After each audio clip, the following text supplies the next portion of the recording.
Let's do it!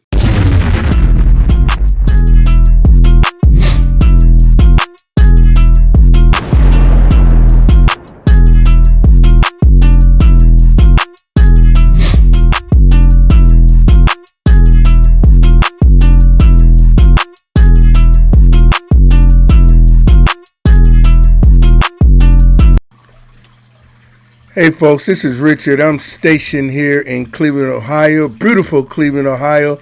This is Hard Hat Conversations, a podcast that talk about what's going on in the world, and we also try to find some type of solution. We like to debate. We're not beating anybody up. We're just telling what's going on out here in the world, and we really want to try to tell the truth, you know. And like I always say, the truth hurts, just like it hurts with me. Today is not October. Today is November the 3rd, 2025. Folks, I just got off work. Give me a break. All right, I'd like to thank the ones that take the time to listen to this little podcast. And I appreciate you. And let's do it. All right, folks, before I go to my notes, you know, if you listen to the show before, I like to go to my notes a lot. So I can make sure I keep the facts, you know, not just make up stuff. But I just want to share something with you guys and girls that I thought about yesterday. I was taking a co-worker home, right? Not home, but dropping them off over a friend's house. And I was driving through the Kinsman area, okay? And I grew up over in, if you're familiar with Cleveland, Ohio, you know the Kinsman area. I grew up in the Superior area, so it's like cross town. If you're in the Cleveland area, you're familiar with it. So I'm just driving through there. We just talking, and I was just looking around because I don't ever get to get on that side of town as much. I was just looking at, you know, all major cities, we know this, have blight, you know, abandoned structures and stuff like that, which it shouldn't be like that, because if it's abandoned for a long time, it should be torn down, but that's for another show. So many tax dollars flying out here is ridiculous, you know. It's okay to build a playground, but let's tear a building down. Every time we build a playground or paint a mural, let's tear a building down, okay? Councilmen, let's use some of that money. But anyway, I'm not going to get into that too much. I noticed a lot of churches are still there, you know. And I know the churches was in their heyday back in the, well, you know, 40s, 50s, 60s, because, you know, there was a lot of systemic racism going on, whether you like it or not, but it was. So our churches was part of our sanctuary, our safety net. When we're feeling down, depressed, trying to get a leg up, getting pushed down by society because the color of your skin or your money situation, come from a poor family, the church was a saving grace. I mean, really strong, folks. And as I was driving through just the Kinsman area, because there's other areas too as well, not picking on the Kinsman area. We're just making observation, folks. Superior has this thing, other places, you know, Huff, and so on and so on. Like I said, if you're familiar with the Cleveland area, look it up, you know what I'm talking about. And I was just wondering, I was just passing all these streets with all these churches, and most of them are still there. You know, they might not have the clientele like they had, you know, before, but they still there. But I'm talking about not now, but I'm talking about in the past, in their heyday. I was just wondering, and this is just observation for me. This is all right conversations. We like to try to tell the truth, and also I have an opinion on it because I grew up in one of those type of neighborhoods. Um, the churches, they all got different names, all this names. I'm not going to name them, but it's just different names. And I was just wondering, folks, help me out with this. Don't forget to like, subscribe, comment. Um, with all the churches in these black neighborhoods still today and in the past, how come they never bought up the land that was cheap at the time? Most people didn't want to live in the big city because they said it was too much crime, too crowded. Some will even say too many black people. We telling it like it is. Too many poor people. They don't want to live around them. Too many people on welfare. They don't want to live around them. They bring down the property values and tear up the neighborhood. Come on, we're going to talk about it. Let's talk about it, folks. The good and the bad. So saying that, why didn't they buy up the land and get these houses real cheap? Why did we let the Cuyahoga Land Bank, and not beating them up, but why did we let organizations like that come in and buy up everything? Churches.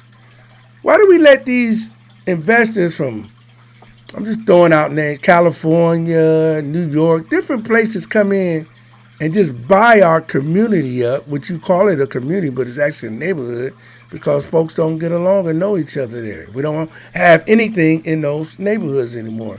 So I'm going to call it a community, though, because when I was growing up, it was a community. And we can blame it on drugs, we can blame it on jobs, we can blame it on this, and we can blame it on that. But we still got to move on. When there's down, you be down for a while, and then things move up. We can call it, well, they didn't want to invest in it, the people in power. We can say that too. We putting everything in the pot, folks, because everything, you can put everything in the pot.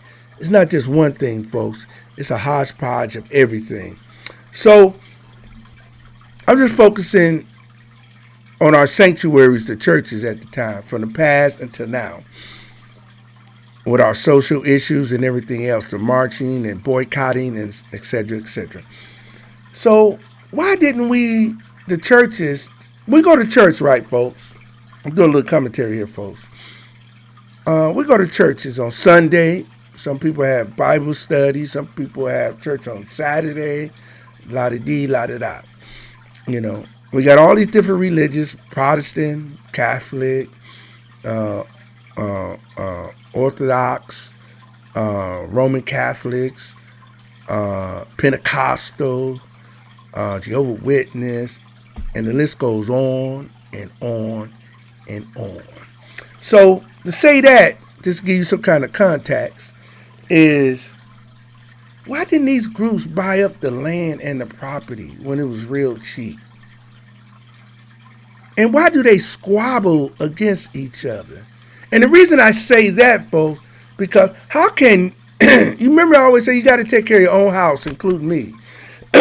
How can I tell you on how to fix yourself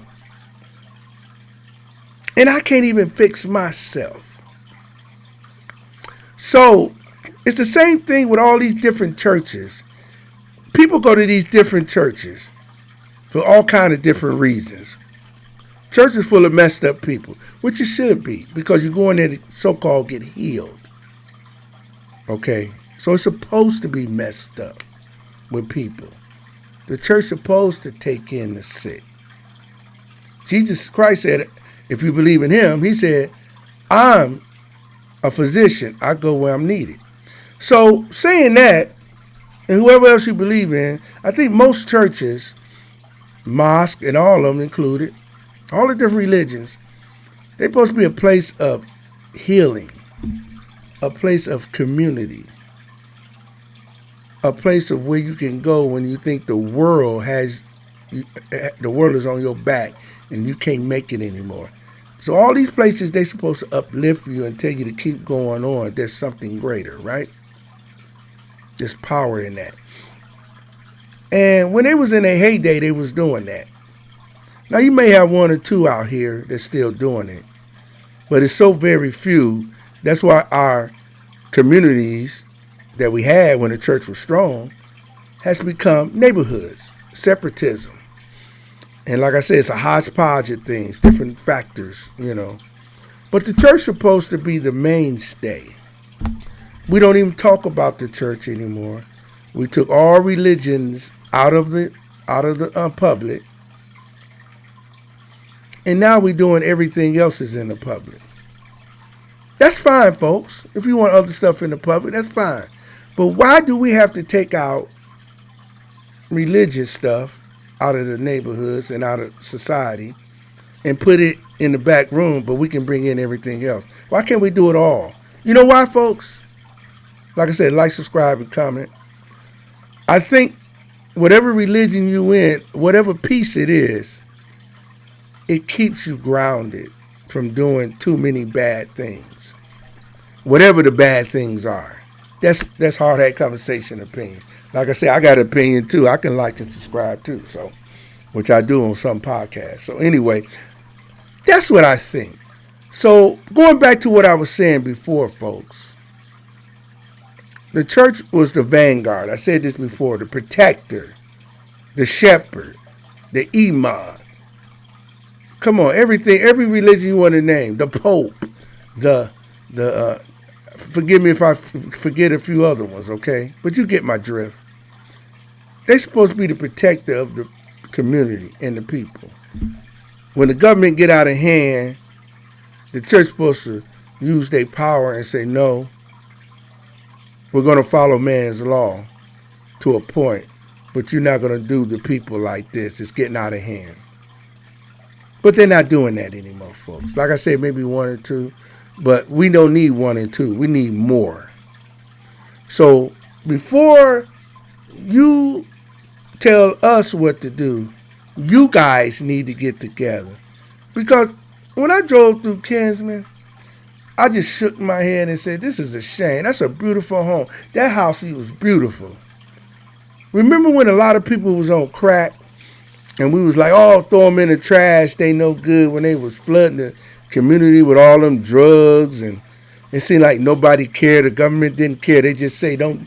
They had that DARE. I remember when I was in high school a long time ago, they had this DARE program, don't do drugs. Well, what you want me to do? I live around it. Help me out by trying to stop it from flowing in, government. And the churches should have got on them about that more. Use more law enforcement or other stuff to stop that, because it's destroying our community. And nobody was speaking up. And I looked at that poor woman or that poor man that strung out, all messed up. All we want to do is lock them up. So, we don't want to see our dirt. We don't want to see our damage that we done. So we sweep it under the rug. You know how the old saying, sweep the trash under the rug? Same here with me. We all do it. Some form of fashion. So I always said, that's somebody, that used to be a beautiful little girl. That used to be a beautiful little man. I mean, a boy. And I'm like, what happened? How do we let this come to pass? Is it fear? Of course, some of it, is money. But how do we let it get so far out of hand? You're always going to have that little bit of messed up stuff, no matter what it is. So how do we get it out of hand? How come these churches still to this day, folks, can't come together and buy up all these properties, these dilapidated properties, these messed up land, and let all these different investors come all over the place and destroy our neighborhoods because they're not investing in it? A lot of them are just holding on to the raggedy houses so they can write it off on their tax. They probably got 50 or 60 of them. And they say each one they can write off $1,000 on each house. That's $50,000 a year. I'm just doing a conservative thing. In our school system, folks, it's like we're going round and round in a circle. We're praising all of the wrong things, folks. We'll let the wrong things become the normal things. Case in point, single parent homes. We glorify that. We shouldn't glorify it. We're not going to beat it to a pulp, but we shouldn't say that's a normal way of living right. Now we know some incidents that it happens. But we have to keep it down, folks. But what happened was it done got out of hand with an explosion. And you wonder why all these kids are out here stealing Kias, running amok, smash and grab, committing adult crimes, because they can't be kids. They don't have no parent household. They have young mothers, young fathers out here, teenagers, having babies, and they don't get a chance to be teenagers. So they out here wilding out, folks. And the churches should have took help. Part of it should have been government. We got to do something about this. Here's our plan, government. Our neighborhoods are being destroyed, our communities. So we got to do something more tougher. Well, we can't do too much tough because somebody's going to fall through the cracks and they're going to over-abuse their authority. That's every day in life, at your job, everywhere, anywhere, grocery store, anywhere. But we got to keep it down, folks. Nothing is perfect. Nothing. So I'm going to get off of this, folks. I just want to ask the church, please get together and start building the community. It might be a little bit too late because these investors and vultures or whatever you want to call them, these hypocrites and all that, they done took over our community. They own everything and you don't even know who they are. Our little babies walking by these abandoned houses. You have the homeless out there. People sleeping in there. You don't even know who's in that house. Stealing everything. The poor teenagers don't know what to do. The schools are not teaching them anything about finances or anything. When I was going to school, I wasn't taught finances. I wasn't taught how to save money. I wasn't taught to invest in a stock or anything. Why are we not doing that, folks, on a larger scale? Because this is what the world... No, they want to put in a world economy, so this is what we have. We don't have a barter system no more. I give you a chicken, you give me a loaf of bread. We have to conform to what man's put up here for us. So, come on, churches. They always say it's never too late. It's never too late. There's no hope in America anymore. The people I talk to, I don't see no optimistic about nothing. Yeah, I'm gonna have a family, or I'm gonna buy a new car, I'm gonna give me a house, or I'm gonna get this, I'm gonna do this. I can't wait till I finish this or finish that. There's like, everybody's like stuck in mud, like, I gotta go to this job. You know, everybody does that, but not on a scale like this though. Oh, I gotta do this. Oh, I got to drop my baby off to daycare. All that. We didn't have daycares back in the day. We had grandparents. Because you had family. So in one family, it rotates, folks. They have a man and woman have a baby. Then the baby, when the man and woman at work, then the baby, grandma is retired, hopefully. She's helping to watch the kid while they go to work. See, we had a family rotate, or auntie. Or uncle. We don't have that anymore, folks. We don't have that anymore. So that's why you don't have communities anymore. You have neighborhoods. And it's a crying shame, folks. But we can do better, folks. We can. All you people that go to these churches and stuff, let's talk about this stuff sometime. Let's have a community forum. You know, let the people lead sometime. The pastor don't have to do everything. He don't have all the answers. He need help too. He's just a man or woman just like us. We need to have talks like this at church as well. And at our homes. Nothing's going to change, folks. We're the only one that can do it. Hard Hat Conversation. Please like, subscribe, and comment. All right, folks, I'm going to get into what I got on my notes real quick. Thank you for listening out there, folks. Where am I at? All right, folks. This, I call it a fake government shutdown, folks. That's my opinion. Because if it was really a shutdown, then Congress wouldn't be getting paid. A lot of things wouldn't get done, So I call it a fake one. They only hand pick who don't get paid. That's crazy, folks. Let me tell you what the word enabling means. The word enabling. Where did you go? Here we go. The word enabling means unintentionally supporting or encouraging another person's destructive or harmful behavior. Let me read that again. Enabling means unintentionally, that means you don't know. Some of you do know, but some of you don't. Unintentionally supporting or encouraging another person's destructive behavior or harmful behaviors, often out of a desire to help and protect them.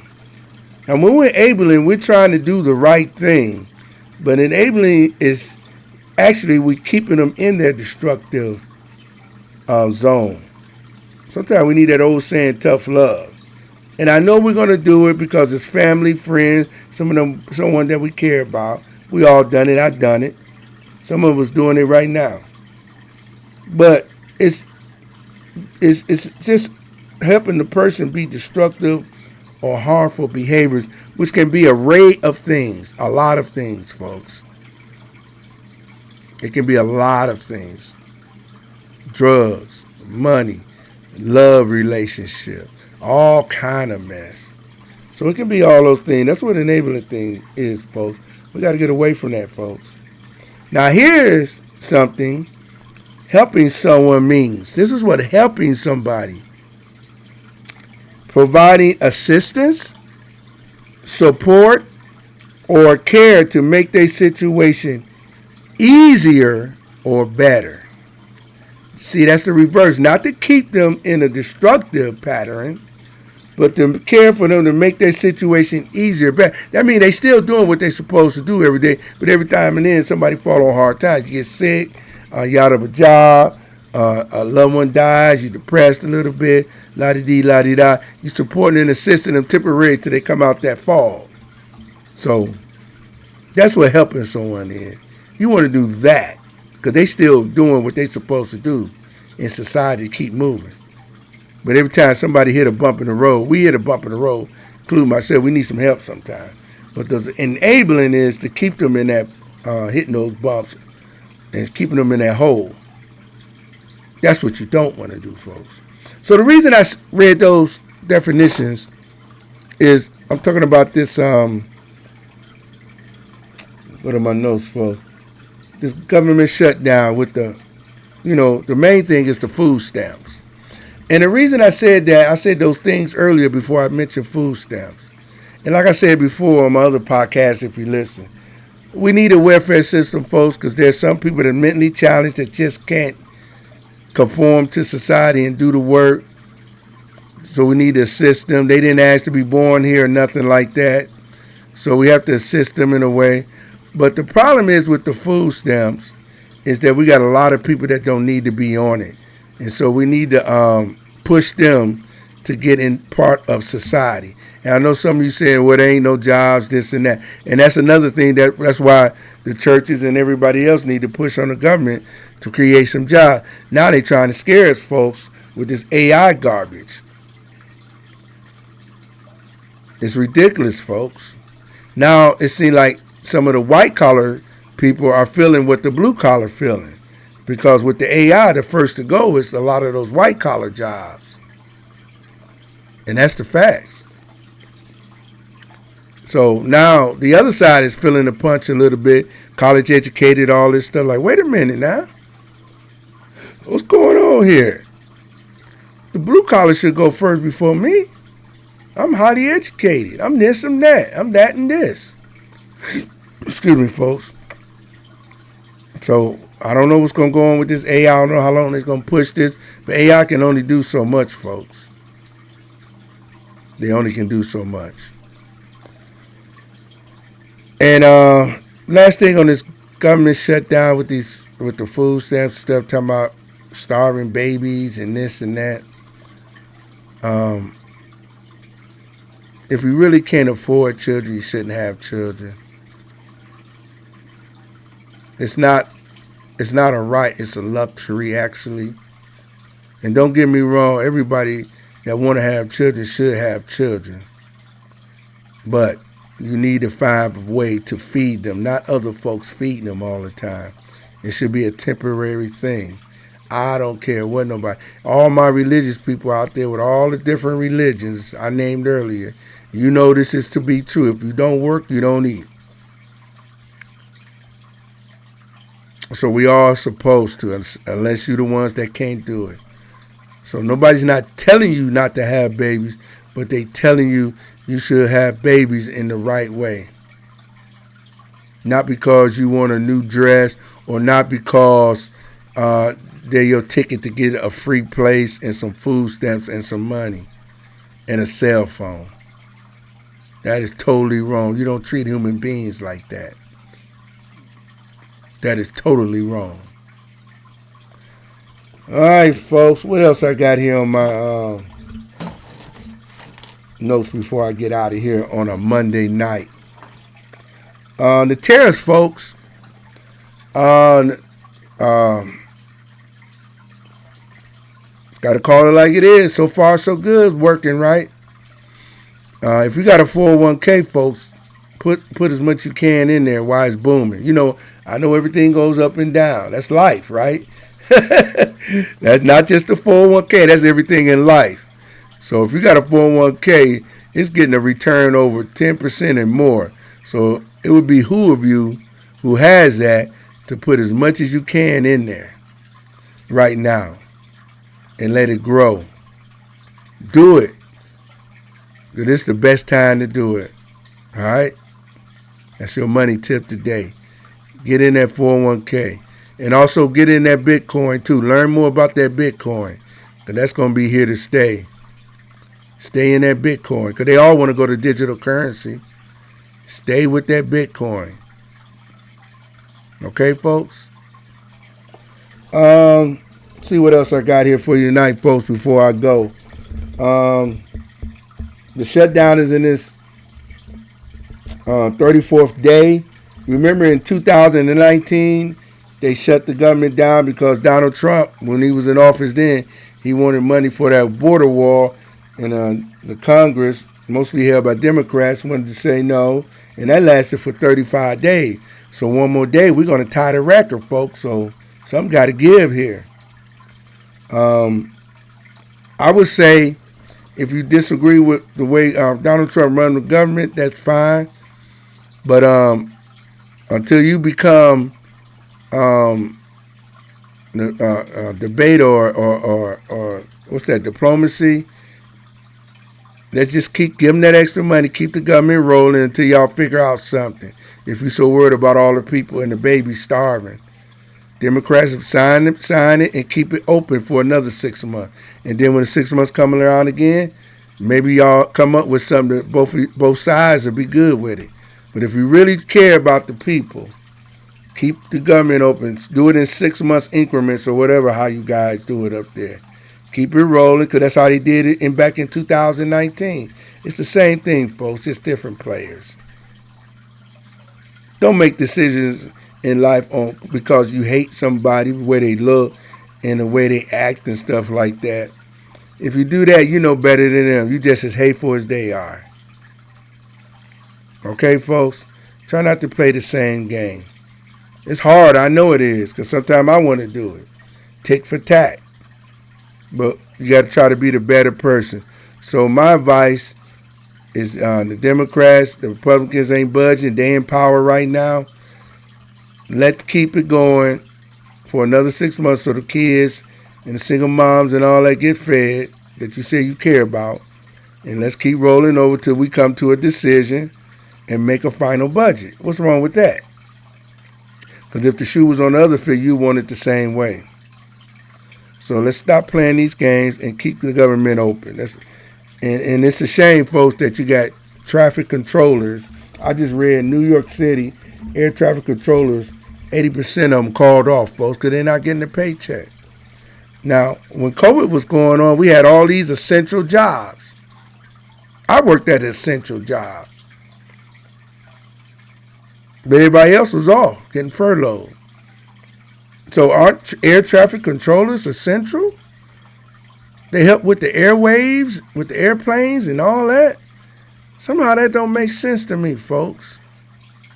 Having those airplanes up there, that's a dangerous, that's like a missile. That's a weapon up there. We need people to track that and guide them in so they don't kill folks. But you don't want to pay them? Oh my God,